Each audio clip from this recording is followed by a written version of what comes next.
Bugün tarixi gündür. Bugün axırki Kənanın tırkası ilə gedirəm mikrofon almağa. Bizdə əvvəlki mikrofon var idi. Bir tədəsini alıram. Kənanın dediyinə görə Firon dövründən qalıb. İndi Musanı Musa tərəfdarlarını ondan çağırıb. Həmin o mikrofonla. Şimdi Maçdağıya gedirik mikrofon almağa.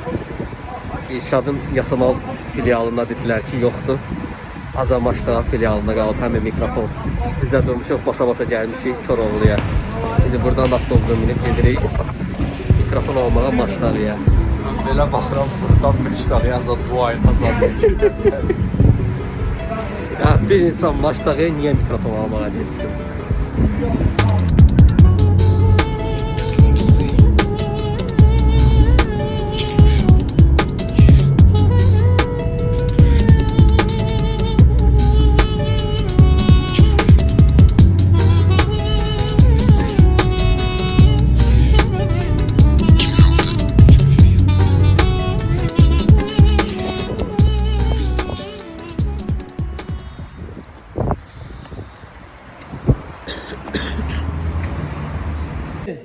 Yasamala mikrofon verir misin?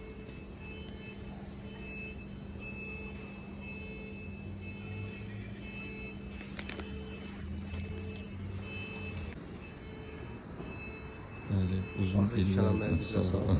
Axırıncı biraz sağ 5 ilin nəticəsində elədiyim risk 100 100 manat. manat, 100 manat yox, 99 manat. Taksinin zadın pulunu da hesabladı. Hə, 120 manat falan risk elədik axırki. Hələ mən evə gedəndə də taksinin pulunu verəsən qəbul et. Axırki 120 manat yatırım etdim.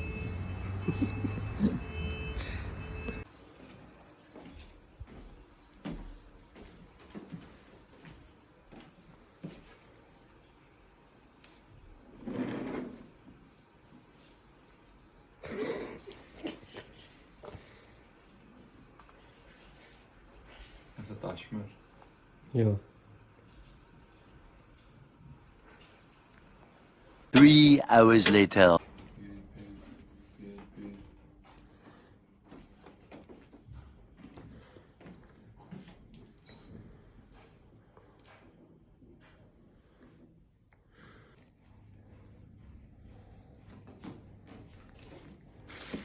Var haybo, var fincan. Hamısı ayrı şey. Çaşqa, armuduz təkər, onlar da nə oldu? Düzlədir. Çaşqa fincandır, armudu stəkan stəkandır. Bakal sok içməli olan stəkandır. Haybo da odur. Bu da Axırki investisiyamızı qeyd edirik. 5 ilin sonunda axırki mən riskə getdim. hər gün riskə getmək. Qeyd edirik. Pizza. Nuş olsun. Çox sağ olun Fərqə. Bismillah eləyir. Birinci ev yiyəsi bismillah eləyir, sonra qonaq. Bizdə elə şey yoxdur. Mən o qədər- Belə qonaq olur. O qədər üzdü qonaq. Belə qonaq olur. The next day.